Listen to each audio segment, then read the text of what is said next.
Hi guys, Emma again. Welcome back. I've made a bit of a capital purchase here over the weekend and it arrived today.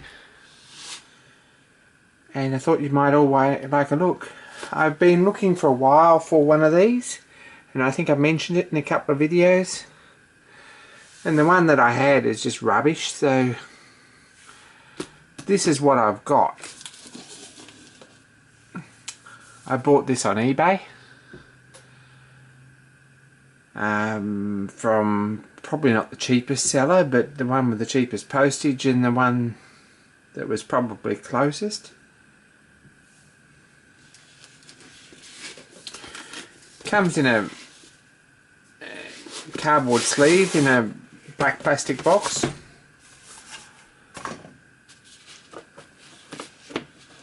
Nice box, no real catch on the box, which is alright because they sort of break off. If we have a look, it's got a hinge all the way along, and a proper hinge with a wire through it, not just a bent piece of plastic that's going to tear, but it has got a proper, have a look, a proper hinge there with a wire down it and long pieces. So that's a pretty durable box. It's got foam in it, which is glued in. It's about 2-3 mil thick on top there.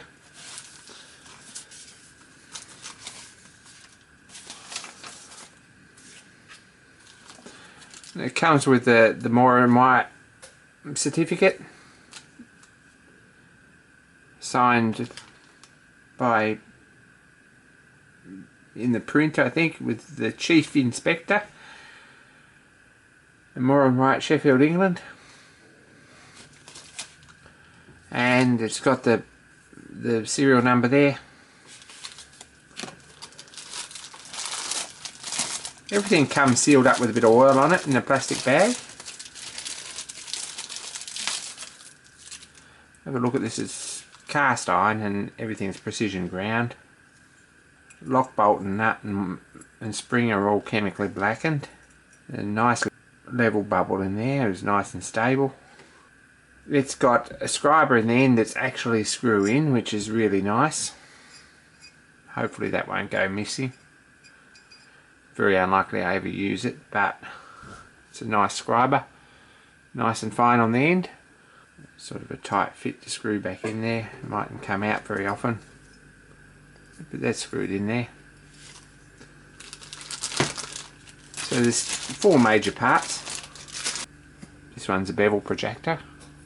It's got 2 little spring-loaded lids. That all revolves nicely there. Lane and the serial numbers on the piece. There's Moore and Wright and the number. This piece is a centre finder square. These are all really nicely finished. No sharp edges. Everything's been nicely, corners are all nicely broken. And a really pleasant blue hammer tone finish, the same as the micrometers.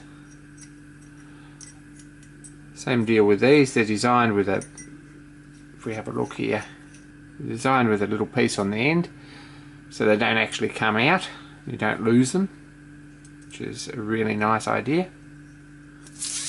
And last piece of course is a ruler. It's a 12-inch ruler. If you have a look, it's marked centimetres on this side. For some reason this side is marked 30 seconds of an inch. I'm not sure why. It may be useful for something, a bit of a pain in the neck actually, but that's interesting. There's no markings on the outside, and it's quite a thick ruler if you have a look.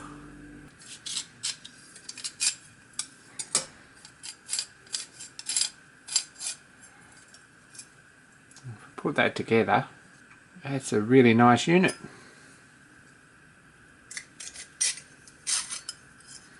These are a bit rough through here, more than I think I'd like, but I guess that'll wear pretty soon. To actually physically loosen this off quite a bit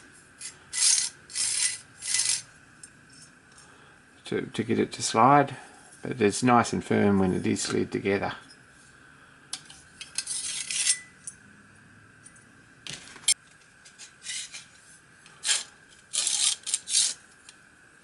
The protractor's nice and smooth there.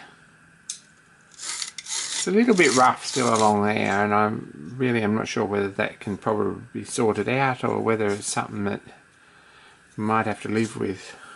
Not 100% happy with that. But as for the rest, really nice quality tool. So I found my trusty digital scales there, and just to put that on there, you're looking at 440 grams. So that's fairly solid. If we have a look at this one that I had, which is Wright brand from Big Box Hardware. It's had a hard life. That's tightened right up and it still slides, and really not anywhere near as nicely when you think about it. It's very, very light and very thin in aluminium, and the real rules only about half as thick as the Moore and Wright one. If we sit that on the scales, it's 46 grams.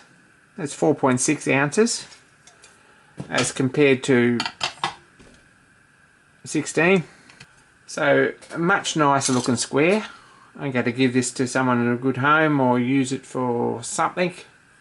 The ruler's nice and clear and easy to read, but that's about all it's got going for it. And compared to this, it's nothing. So we've had a look at that, and it is a nice tool. There's a couple of little gripes I have with it, anyone who's thinking of buying it. One is that this isn't particularly smooth along the edge of the ruler here when you move them. If you put a bit of pressure on the spring, it's much better, but it's not particularly smooth. This scriber has a plastic knob on it, and it doesn't screw in particularly well. And the ruler's only got measurements on one side, and they're only in 30 seconds and millimeters. Just looking at this, I think the advantages for the money. This was about, delivered it was about 150 Australian dollars. For the money, it's a nice tool. The next jump up is quite a lot more than that.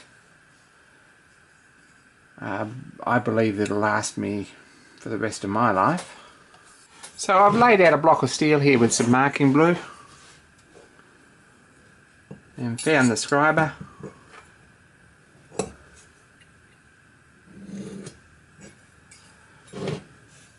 If we scribe a very careful line along here,